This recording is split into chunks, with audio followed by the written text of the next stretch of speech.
कर दी है प्रथम श्लोक में ही। यदि आप प्रथम श्लोक में ही यदि आप देखोगे 55 नंबर श्लोक में भगवान ने सबसे प्रथम अर्जुन के प्रश्न को समाधान किए।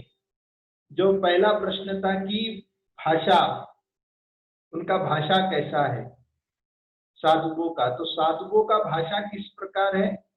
साधुओं का भाषा है वो केवल भगवान के अलावा किसी अन्य वस्तु के लिए लालसा नहीं करता, ये उनकी भाषा है। जो भाषा जो होता है, भाषा से व्यक्ति के स्वभाव का हम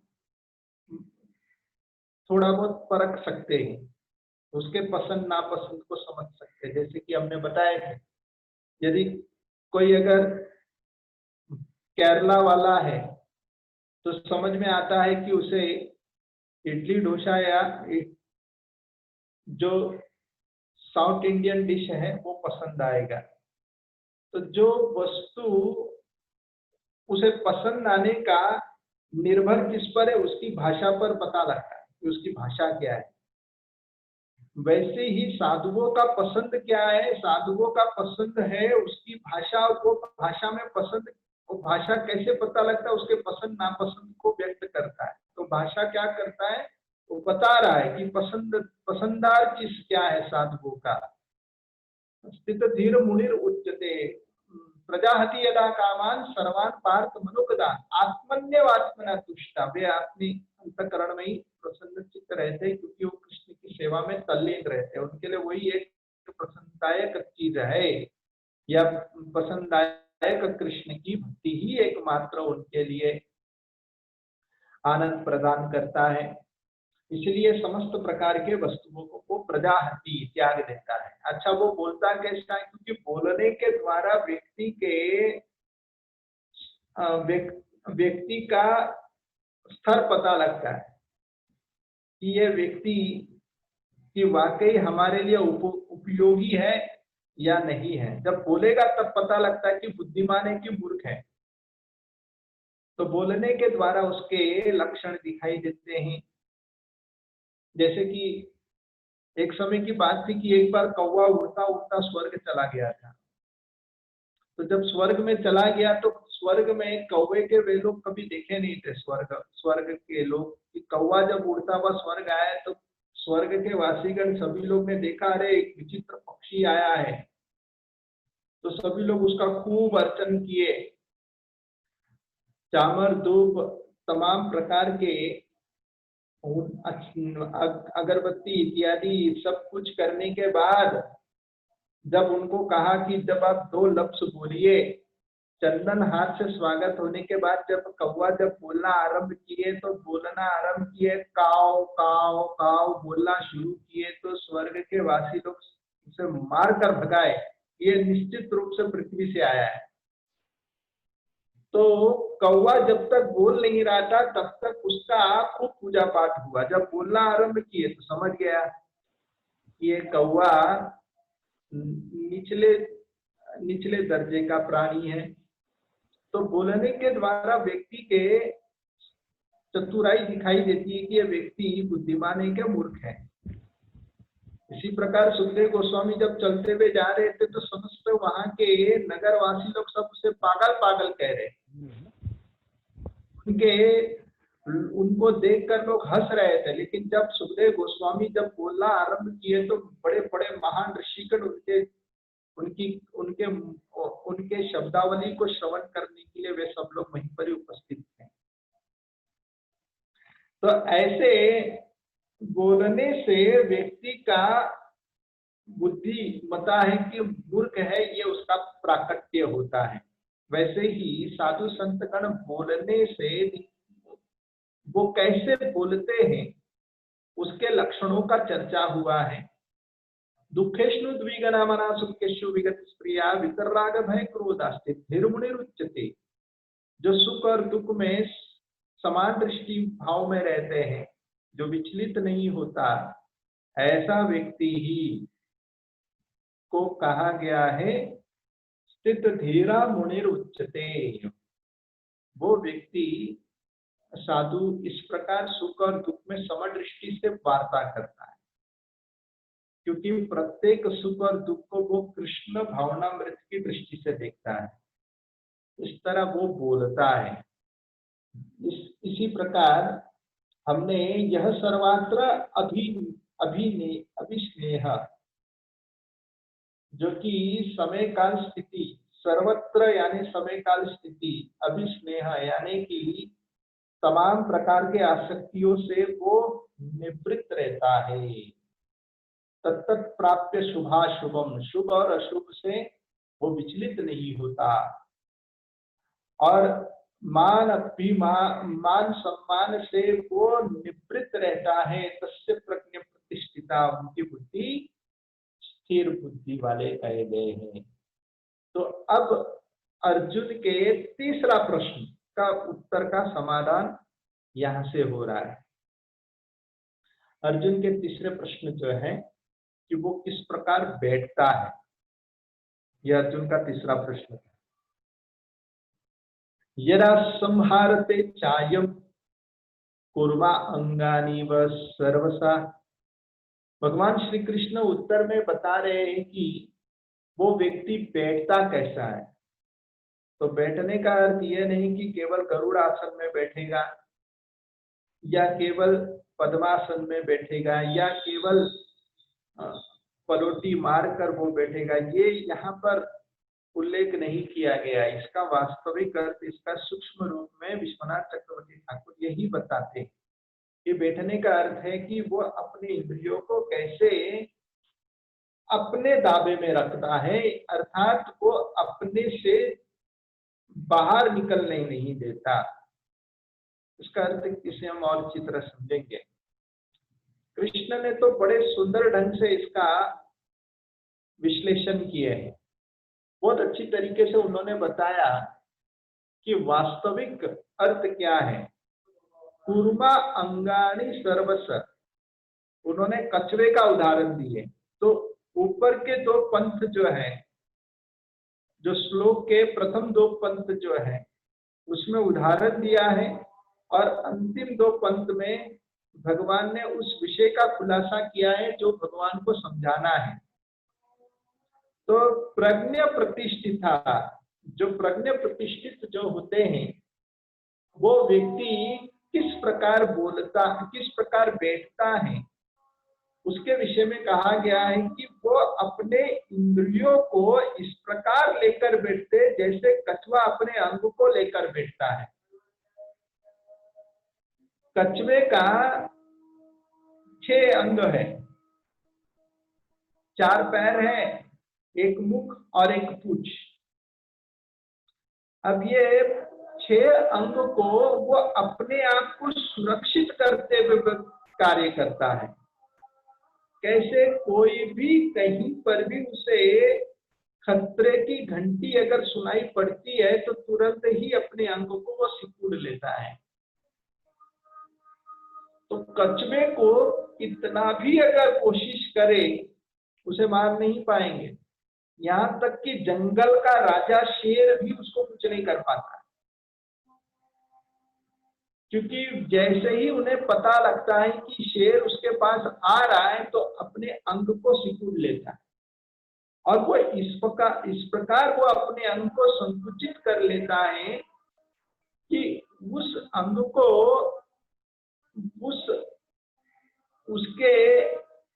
उसके उस कवरिंग शील में वो जब अपने आप को छुपा देता है, उसके आवरण के कवच में वो जब अपने आप को छुपा देता है, तो वो शेर भी कुछ नहीं कर पाता। हम इसे नेट में सर्च कर रहे थे कि कछुआ कितना किलो वजन उठा सकता है, तो कहा गया है लगभग 200 से 250 किलो तक कछुए के ऊपर रख दिया जाए तो भी ये कछुआ मरेगा नहीं। जो कछुए का जो कवरिंग जो है वो वास्तविकता में उसे दूसरे शब्द में कह दिया जाए बुलेट प्रूफ है। उसे वो वो कवरिंग ही उसको सुरक्षा प्रदान करता है, वो आवरण, वो भगवान के द्वारा विशेष उसे देन प्राप्त हुआ है, गॉड गिफ्ट, एक ऐसा उसे वरदान मिला है कि वो अपने आप को उस कवच के सहारे अपने आप को सुरक्षित कर सकता है। ठीक इसी तरह भगवान के भक्तगणों के लक्षणों की चर्चा हुई है कि भगवान के भक्तगण जब विषय वस्तुओं को जब देखते हैं तो उस विषय वस्तुओं को देखने के बाद भी उस विषय वस्तुओं से वो विचलित नहीं होते, वे अपने आप को उसी विषय वस्तुओं से बचाते हुए अपने आप को संकुचित कर कर वो अपने चित्त को बना के रखते हैं। ये साधुओं का बैठने का लक्षण बताया है। बैठने का लक्षण यानी कि वो अपने इंद्रियों को फैलाकर नहीं बैठते, वे अपनी इंद्रियों को संकुचित कर कर बैठते हैं। तो जैसे कछुआ चलते चलते जब जाता है, जैसे उसे खतरे की घंटी जब सुनाई पड़ती है तो कछुआ चुपचाप बैठ जाता है एक जगह पर, वो हिलता नहीं है। तब तक नहीं हिलेगा जब तक उसको भली भांति इस बात से वो सहमत नहीं होता कि अब मेरे लिए कोई खतरा नहीं है, तब तक वो आगे नहीं कदम बढ़ाएगा। ये कछुए की विशेषता है। वैसे ही जो साधु संत जो होते हैं, जब विषय वस्तुओं को देखते हैं तो अपने चित्त को उस विषय वस्तुओं से निवृत्त कर देते या उससे वो प्रत्याहार कर लेते हैं या उससे वो विलग कर देते हैं, उस विषय वस्तुओं के प्रति नहीं सोचते। अब एक होता है कि रास्ते से यदि आप जा रहे हो तो जा रहे हैं तो रास्ते में आपने एक पोस्टर देख लिया, किसी फिल्म का पोस्टर देख लिया, तो हो सकता है कि कोई व्यक्ति उस फिल्म के बारे में नहीं सोचने के लिए उन्होंने अपनी दृष्टि घुमा दी। तो वो दृष्टि घुमा दिया तो ये एक तरीके से उन्होंने निवृत्ति किया है, या एक तरीके से देखा जाए उन्होंने उस विषय से अपने आप को अलग कर दिया है, या दूसरे शब्द में कह दिया जाए कि वो बैठने का प्रयास किया है। लेकिन वास्तविकता इसे बैठना नहीं कहा गया है। वास्तविकता बैठना किसे कहा गया है कि उस पोस्टर को देखने के बाद भी उनके मन में उस विषय वस्तुओं को प्राप्त करने की चेष्टा नहीं हुई, वो वास्तव में बैठा हुआ व्यक्ति वो वास्तव में बैठ जाता है। यानी कि एक होता है स्थूल रूप में विषयों का त्यागना, दूसरा होता है स्थूल और सूक्ष्म दोनों रूप से विषयों का त्याग कर देना। सूक्ष्म रूप से विषयों का त्याग कर देना, तो सूक्ष्म रूप से विषयों का त्याग, स्थूल रूप से तो विषयों का त्याग समझ में आता है कि नहीं, बुरा नहीं देखो, बुरा मत बोलो, बुरा मत सुनो, ये स्थूल रूप से। तो कान इत्यादि, आंख इत्यादि, मुंह इत्यादि मोम व्रत में रहते हैं, ये स्थूल रूप में है कि बुरा मत बोलो इत्यादि। लेकिन सूक्ष्म रूप में क्या है कि अगर कोई फिल्मी गाना बज भी रहा है और वो सत्संग में भी बैठा है, फिल्मी गाना बज रहा है साथ में, तो वो फिल्मी गाने के प्रति उसकी इंद्रियां नहीं भागती, उसका मन प्रज्ञा प्रतिष्ठिता, तस्य प्रज्ञा प्रतिष्ठिता, उसकी बुद्धि एकनिष्ठ रहती है, भटकती नहीं है। तो वो हो गया अंदरूनी रूप से।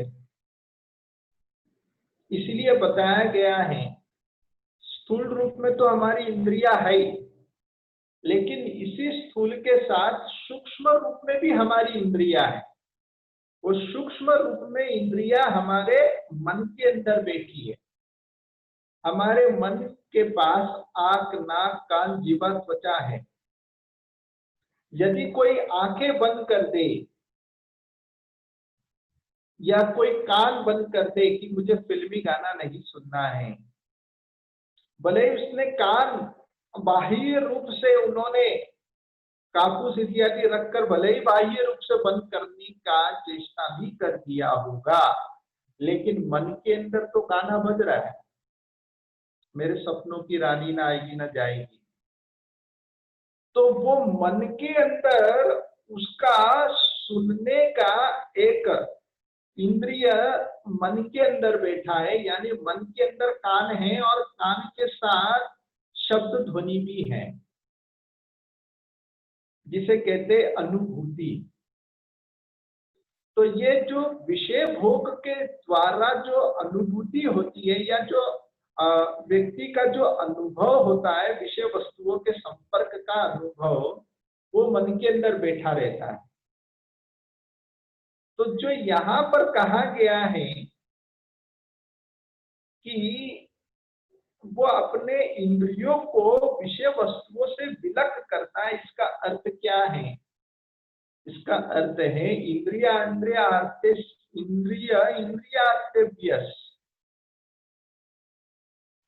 यानी उसने अपने इंद्रियों को केवल बाह्य रूप से नहीं, स्थूल रूप से ही नहीं, सूक्ष्म रूप से भी उससे विलक कर दिए हैं, उससे वो अपने आप को निवृत्त कर दिया है। और इसलिए इसी बात को समझाने के लिए कूर्मा का उदाहरण दिया। कूर्मा जो है ये साधक भक्तों के लिए बहुत बड़ा एक शिक्षादायक एक जीव है। इसलिए आप देखिए, जैसे दक्षिण भारत में तो काफी आपको दिखाई देगा कि यदि आप मंदिर अगर आप जाते हैं तो मंदिर के ठीक बाहर कछुए का प्रतिमा आपको दर्शन होगा। तो ये कछुए का प्रतिमा मंदिर के बाहर देने का मुख्य कारण क्या है? क्योंकि ये कछुआ जो होता है, इसकी विशेषता क्या है कि अपने 6 अंग को एक अंग बना सकता है, पूरे 6 अंगों को एक अंग बना देता है। एक है कुरुनंदना। तो वो एक अंग बनाने का अर्थ है क्योंकि उसकी व्यवसायी आत्म बुद्धि, व्यवसायी आत्मिका बुद्धि बन जाता है। लेकिन जिसके अंग 6 भाग में विभक्त है, यानी कि चारों दिशाओं में इंद्रिय भाग रही है, वो व्यक्ति को, उस व्यक्ति को कहा गया है कि वैसा व्यक्ति जो है अध्यात्म मार्ग में प्रगति नहीं कर सकता। इसलिए मंदिर जाने के पहले ही वो पूर्व का जो चिन्ह का या प्रतिमा का जो हमें चिन्ह जो दर्शन होता है, इसका अर्थ यह है कि साधक भक्त को अपने तमाम इंद्रियों को कृष्ण की सेवा में अर्पण करना चाहिए। एक ही होना चाहिए, पूरे 6 के 6 इंद्रिय, यानी आंख, नाक, कान, जीवा, त्वचा और ये समस्त के स्वामी मन, इसे कृष्ण की सेवा में अर्पण करना चाहिए। इसलिए यहाँ पर जो कूर्मा का जो कूर्म अंगानी सर्वस, कूर्म अंगानी सर्वस, यानी कि वो तमाम अपने अंग को सिकोड़ लेता है एक साथ और एक गोला बन जाता है, अर्थात हमारी तमाम इंद्रियों को एक ही में सेवा में लगाना चाहिए।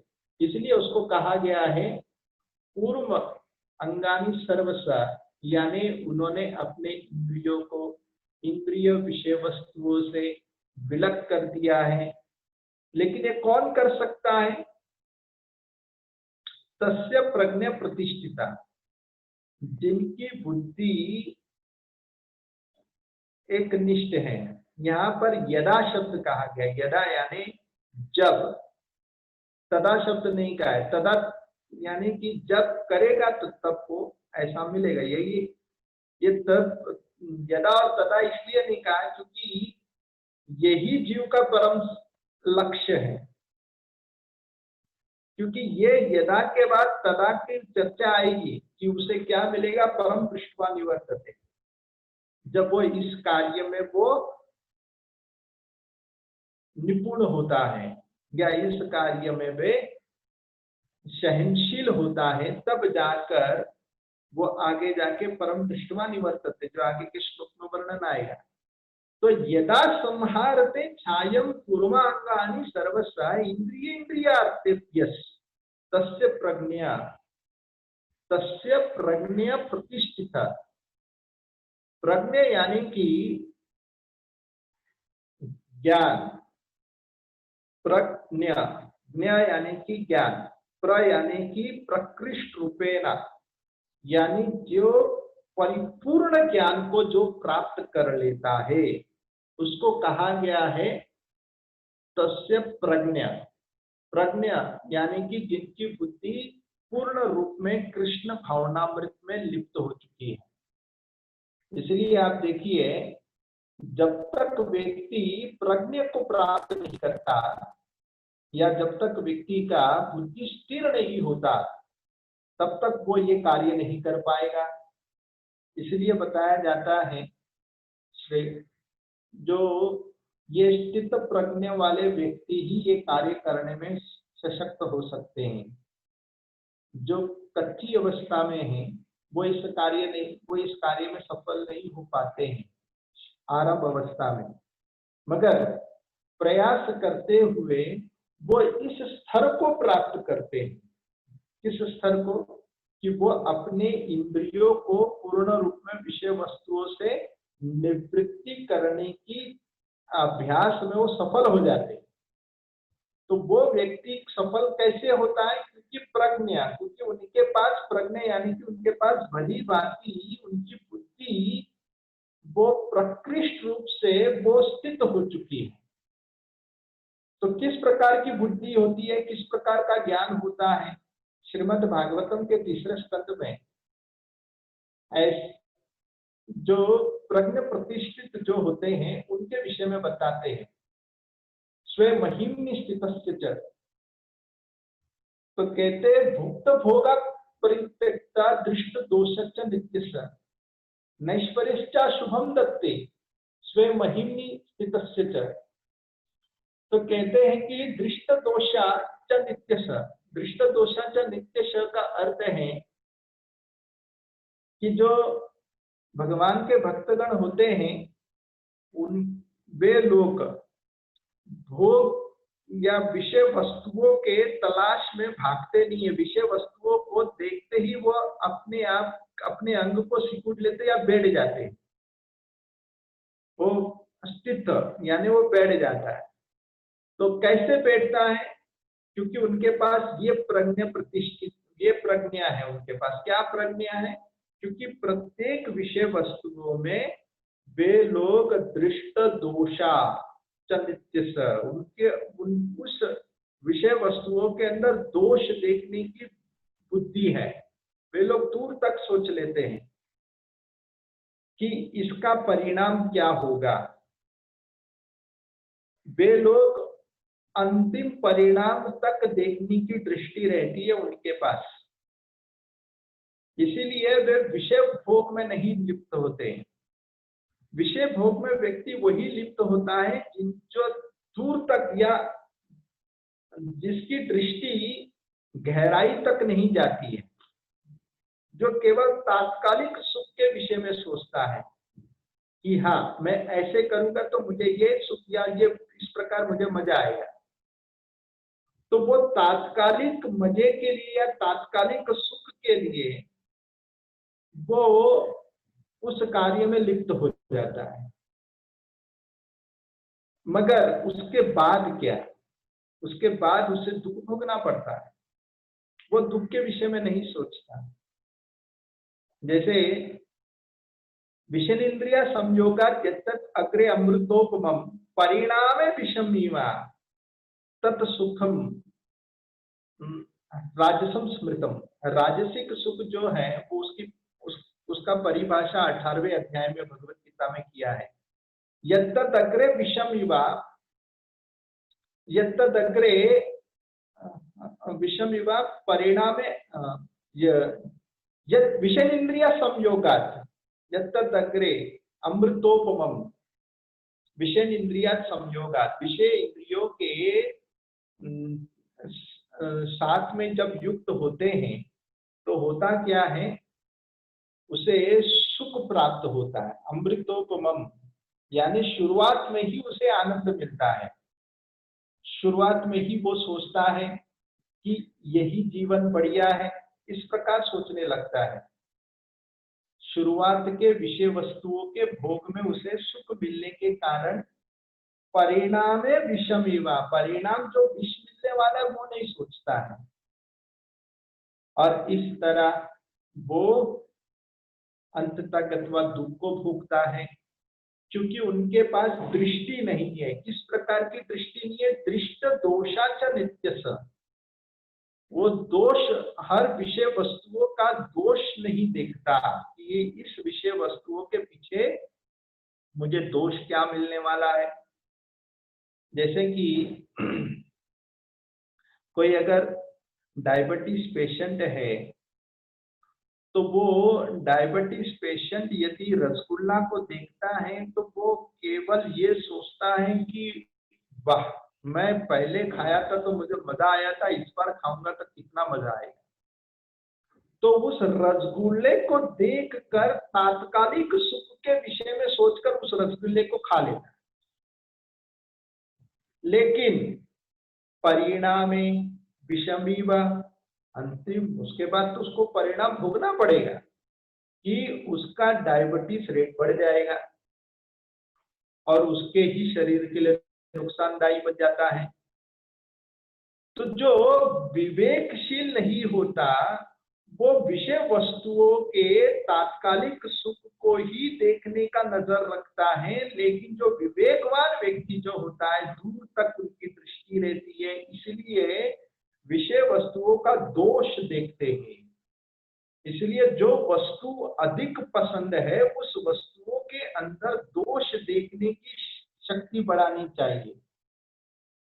जब हम किसी, जो वस्तु हमें ज्यादा प्रिय है उसके अंदर दोष देखने का, हम अगर उसके दोष देखने के नजरिया को बढ़ाएंगे तब उस विषय वस्तुओं से हम बच सकते हैं, अन्यथा वो विषय वस्तु तो हमें केवल आसक्ति ही प्रदान करेगा। इसीलिए दृष्ट दोष, उसका दोष बुद्धि रखनी चाहिए उसमें। तो दोष बुद्धि भक्तों के अंदर भी होनी चाहिए, लेकिन वो दोष बुद्धि कैसी होनी चाहिए?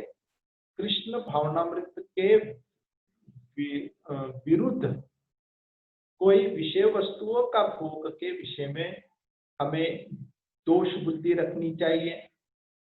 जैसे प्रभुपाद जी उदाहरण देते, जैसे ऊंट का, ऊंट जो होता है कांटे वाले पत्ते चबाते हैं, तो ऊंट जो कांटे वाला पत्ता चबाता है तो चबाने से होता क्या है, वही कांटा उसकी जीभ को काट लेता है, और जब उसकी जीभ कट जाती है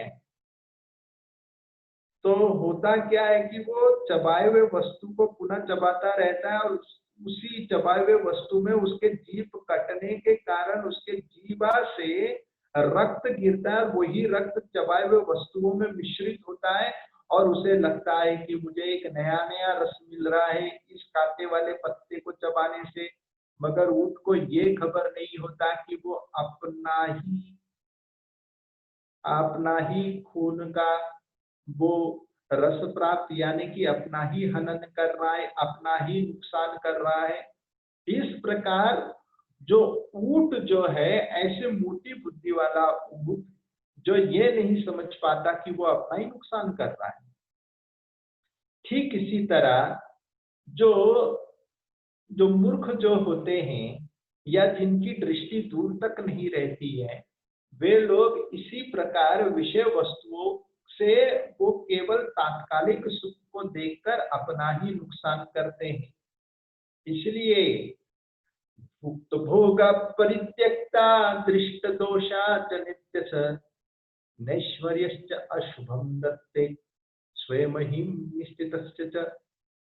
नैश्वर्यश्च च अशुभम, नैश्वर्यस्य अशुभम यानी कि न ईश्वर, वो ईश्वर की भावनाओं को त्याग देता है, ईश्वर की भावना से वे निवृत्त हो जाता है। अशुभम, और इस तरह वो वो नुकसानदायी कार्य से वो निवृत्त हो जाता है। न ईश्वर, प्रभुपाद जी अच्छे वर्णन करते हैं तात्पर्य में इसी श्लोक के, कि जो व्यक्ति अपने आप को स्वतंत्र सोचकर विषय भोग में लगता है, वो अपनी सारी स्वतंत्रता को खो देता है।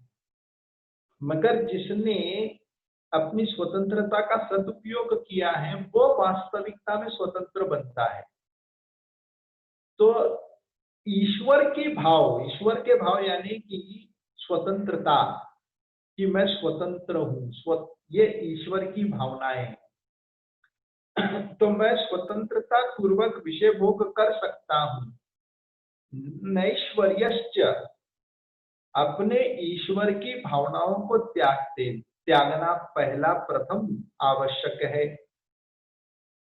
जो व्यक्ति अपने स्वतंत्रता पूर्वक भोग करने का प्रयास करेगा, उनकी स्वतंत्रता नष्ट हो जाएगी। जैसे कि कैदी जो होता है, वो सरकार के नियमों का उल्लंघन करते ये सोचकर कि मैं स्वतंत्र हूँ, मुझे कोई कुछ नहीं बोलेगा, ऐसा सोचकर यदि वो मन धड़न से जो काम करना है वो करना चालू किए, तो उसे पकड़कर जेल में डाल देंगे, उनकी सारी स्वतंत्रता खत्म हो जाएगी, उसकी सारी स्वतंत्रता नष्ट हो जाएगी, फिर जेल के अंदर फंसा रहेगा।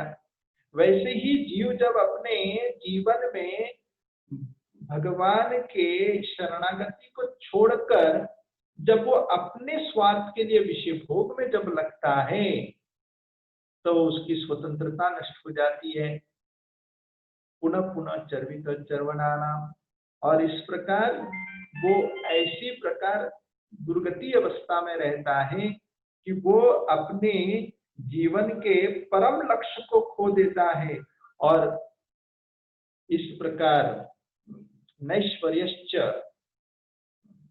यानी कि वो ईश्वर के भावनाओं से निवृत्त हो जाता है, यानी वो स्वतंत्रता नष्ट हो जाती है। इस प्रकार जो साधु संत जो होते हैं, वे अशुभम दत्ते स्वयं महीम स्थितस्य च, उनकी बुद्धि स्थित रहती है।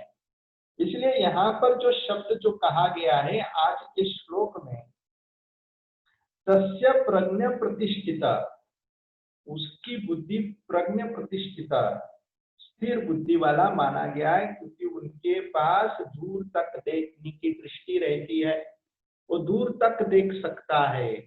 और यही बात को यहाँ पर उल्लेख किया गया है। अब आगे क्या कहा गया है, इस ऐसा करने से व्यक्ति को क्या मिलेगा, उसके विषय में चर्चा की गई है कि इस प्रकार व्यक्ति यदि करता है तो उसको परिणाम क्या मिलेगा। तो क्या कहते हैं, विषया विनिवर्तन्ते निराहरस्य देहिना रसवज्रम रसोप्यासा परम दृष्ट्वा निवर्तते। विषया विनिवर्तन्ते, यानी वो अपने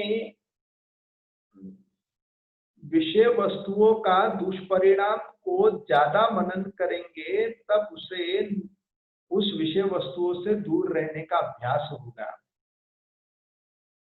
तो हमारे लिए भी क्या सुझाव है कि इसीलिए हमें बार बार सत्संग की आवश्यकता है। जिस सत्संग के आधार पर हम बारंबार जब सुनेंगे कि विषय वस्तु दुखदाई है, दुखदाई है, दुखदाई है, जब बार बार सुनेंगे तब उस विषय वस्तुओं से निवृत्त होने का प्रयास करेंगे। अधिकतर लोग सत्संग बैठना नहीं चाहते।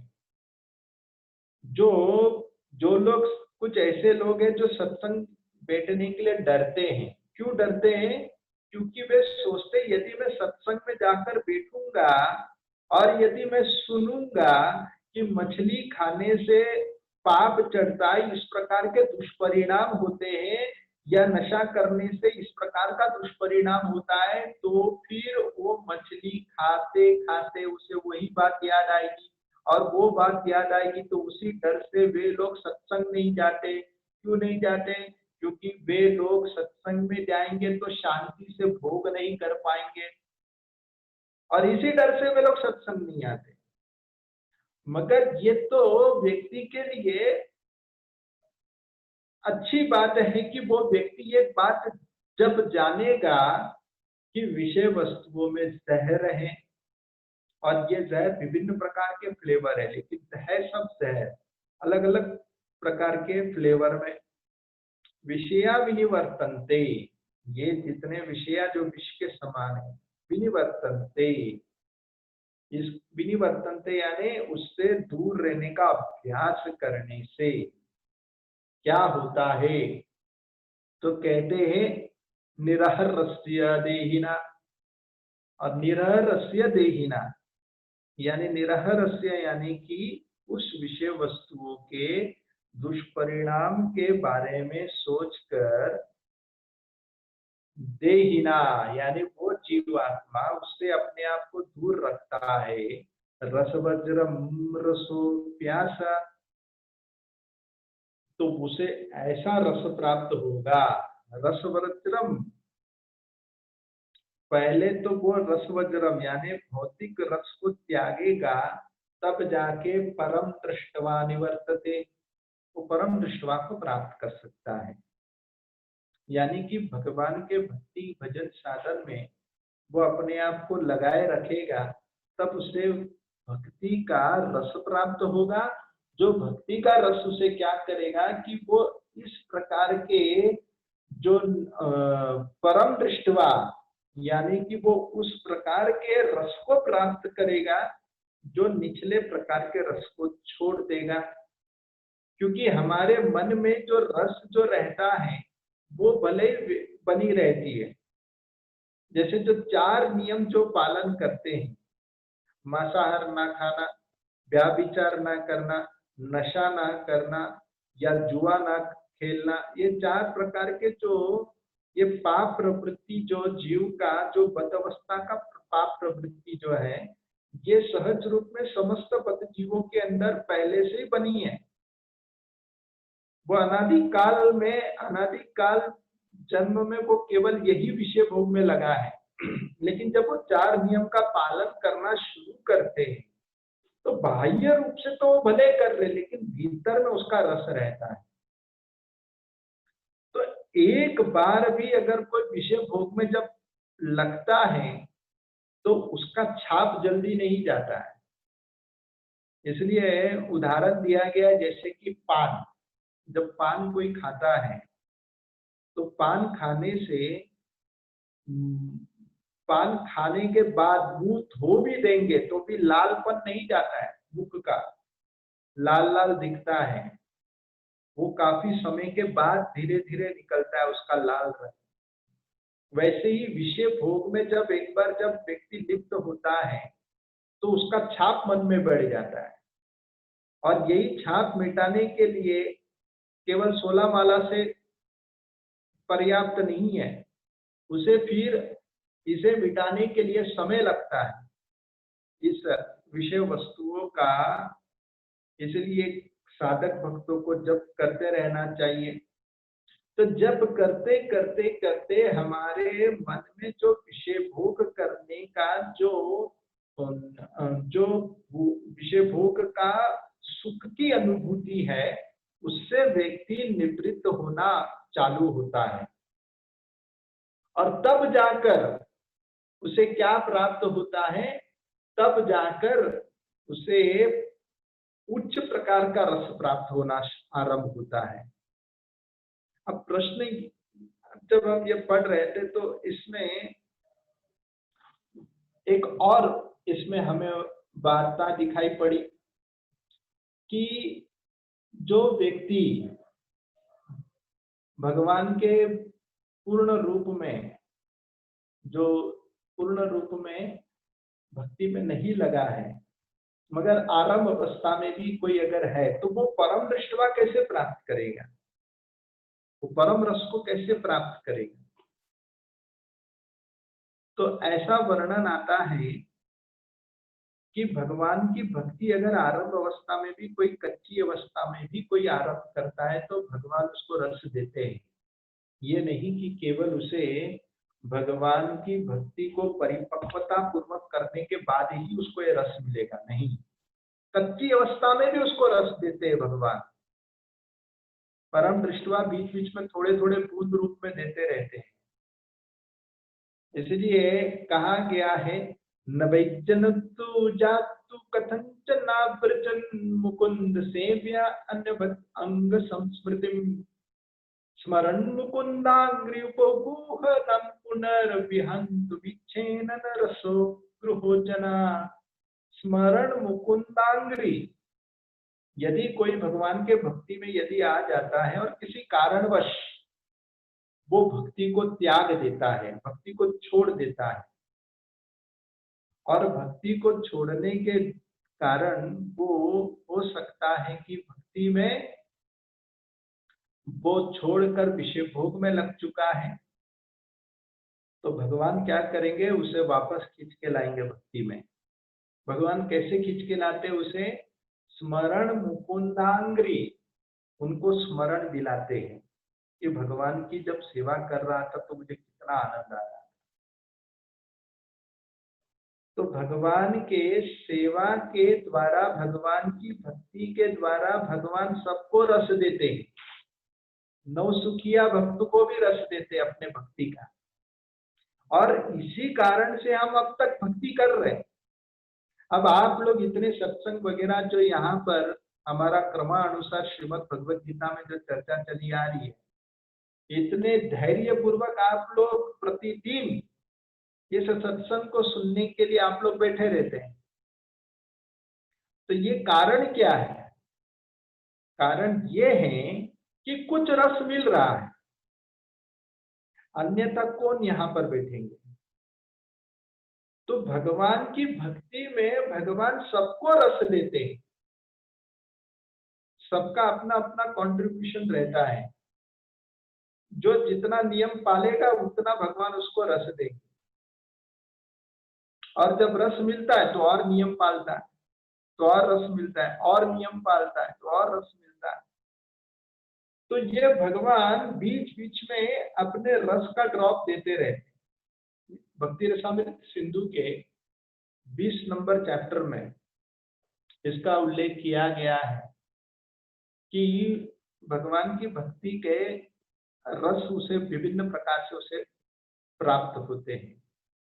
तो कहते हैं कि 5 प्रकार के भाव का, 5 प्रकार के रस का वर्णन किया है भक्ति रसामृत सिंधु में। विभव भाव रस, अनुभव भाव रस, सात्विक भाव रस, व्याभिचारी भाव रस और स्थायी भाव रस, ये 5 प्रकार के रस है।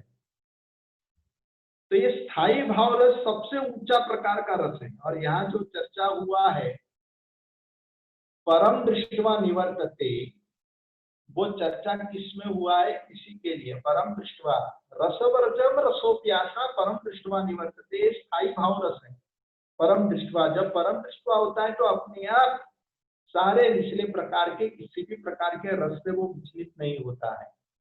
लेकिन वो रस प्राप्त होने के पहले आरंभ में भी कुछ कुछ रस देते हैं भगवान भक्ति के, और वो है विभव भाव रस। ये विभव भाव रस 2 प्रकार से उसे प्राप्त होता है। एक होता है अलंबना, दूसरा होता है उदीपना रस। ये अलंबना रस जो होता है ये कृष्ण की सेवा से मिलता है। कृष्ण के लिए कपड़े बनाना, कृष्ण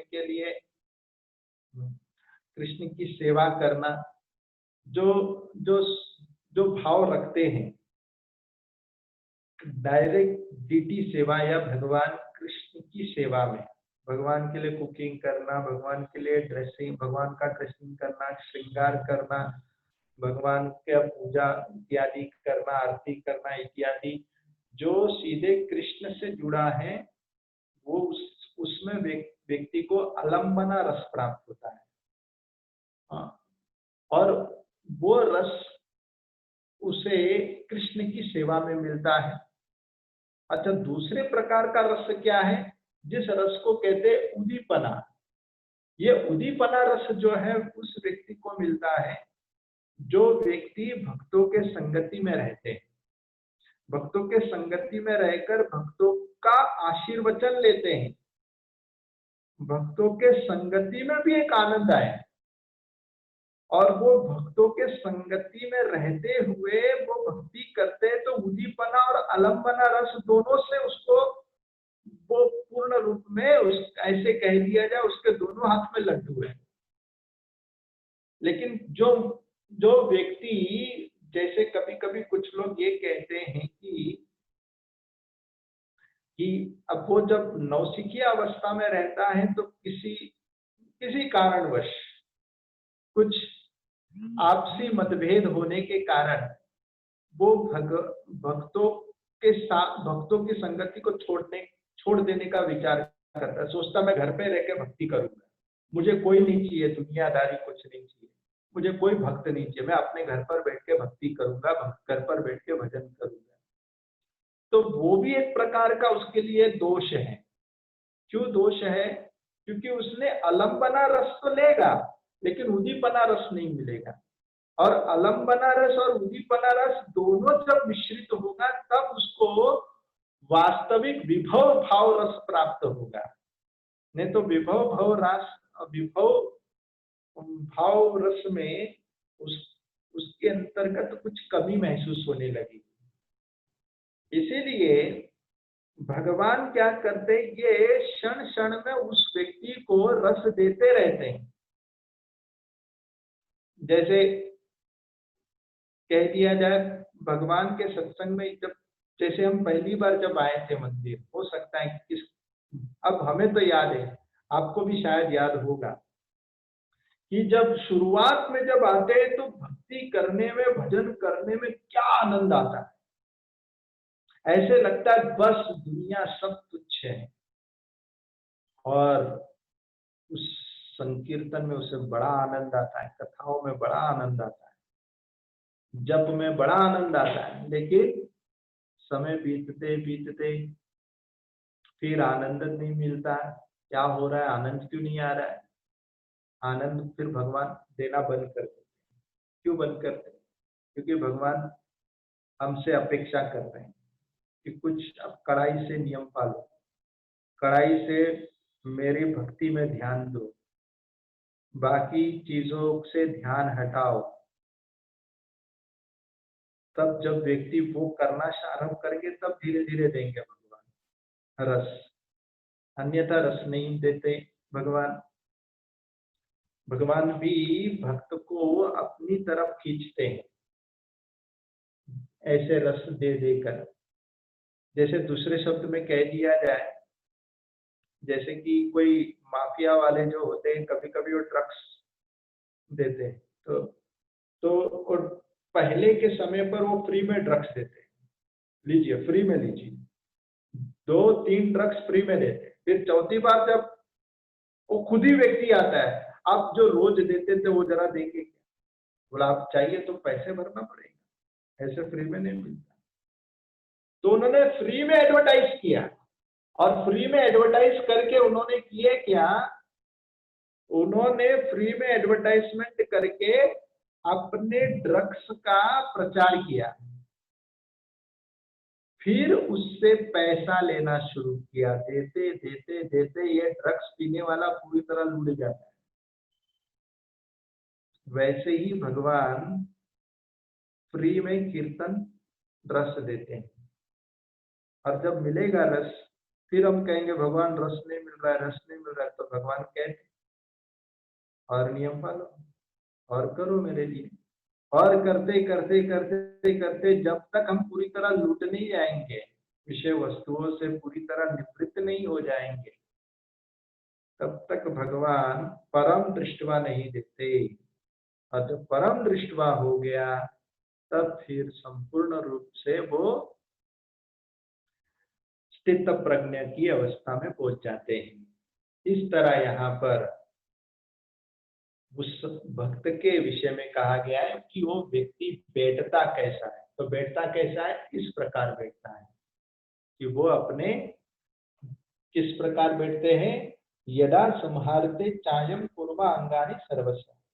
इस प्रकार वो अपने अंग को सिकुड़ कर, कुर्मा अंगानी, जैसे कुर्मा कछुआ अपने अंगों को सिकुड़ कर बैठते हैं, इसी प्रकार इंद्रियार्थेभ्यः, इंद्रिय विषयों से निवृत्त रहकर वो अपने चित्त को संभाल के रखता है बिना विचलित हुए। तस्य प्रज्ञा प्रतिष्ठिता, ये प्रज्ञा प्रतिष्ठित लोगों का स्वभाव है, क्योंकि उनको क्या मिलता है, विषया विनिवर्तन्ते, विषयों को त्यागने से निराहारस्य देहिना, और इस प्रकार वो विषयों से निवृत्त होकर रसवज्रम रसोप्यासा परम दृष्टवा निवर्तते, वो परम दृष्टवा प्राप्त करते।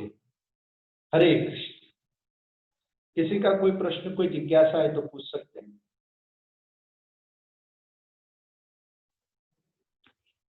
कोई प्रश्न किसी का? यस डॉक्टर प्रभु, आपका प्रश्न है? प्रभु जी, नहीं प्रभु जी, थैंक यू वेरी मच। अच्छा, थैंक यू बोल रहे। प्रभु जी, एक मेरा प्रश्न था जो क्वेश्चन आंसर में थोड़ा ये हुआ था मेरा। विनीता माता जी जरा सुनिएगा और मुझे जरा रिप्लाई करिएगा, क्योंकि मुझे थोड़ा आवाज कम आ रहा है। हाँ प्रभु जी, हाँ आ रहा है ना? हाँ प्रभु जी बोले, आप बोले। हाँ माता जी, वो जो बताए थे कि जैसे जो अल्प बुद्धि के लोग जो होते हैं, अल्प बुद्धि के लोग, तो वो those who are less intelligent, यानी जिनकी बुद्धि कम होती है, वो देवी देवता की भक्ति करते हैं। ये शायद उसका उल्लेख हुआ था कि नहीं हुआ था, मुझे मालूम नहीं, इसलिए मैं वो जरा थोड़ा ये कर रहा था, कंक्लूजन कर रहा था। Those who are less intelligent, they will go to demigod, मतलब वो देवी देवता की उपासना करते हैं। ये था क्या ऐसा? ये मैं जरा पूछना चाहता था प्रभु जी।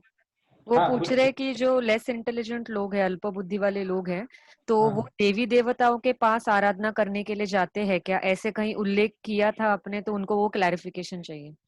हाँ, इससे उल्लेख है। आप श्रीमद् भगवत गीता के ही 7वें अध्याय में आपको इसका प्राप्त होगा। फलम तेषां तद भवति अल्पमेधसाम्, ये 7वें अध्याय का लगभग श्लोक संख्या नंबर 26 में है। 26 में एक नहीं 26 में नहीं, सॉरी 24 नंबर में है। 24 नंबर में आप देखोगे तो आपको वो श्लोक मिलेगा। अंतवन सॉरी 24 में 23 में 23, अंतवंत तु फलम तेषां तद्भवति अल्पमेधसाम् देवान् देवीर्यजो यान्ति मद्भक्ता यान्ति मामपि।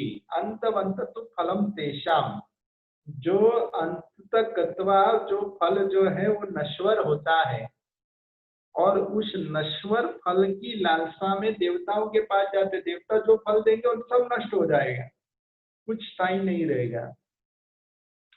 तो वो फल किस प्रकार है, वो अस्थाई फल है। मगर जो लोग देवताओं से ये क्षणिक फल लेने के चक्कर में इतना आराधना, इतना प्रयास करते हैं, अपना समय की बर्बादी करते हैं, वे लोग कौन है? अल्पमेधसाम। अल्पमेधसाम यानी कि हमारी मुंबई भाषा में कह दिया जाए, जो देवताओं की भक्ति करते उसका 8 आना कम है। तो 8 आना कम वाले व्यक्ति देवताओं की पूजा करते हैं।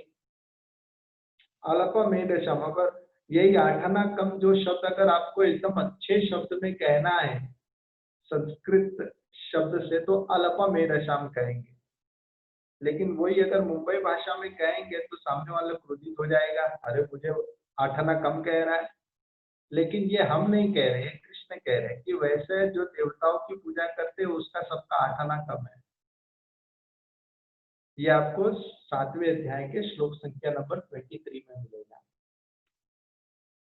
ठीक है,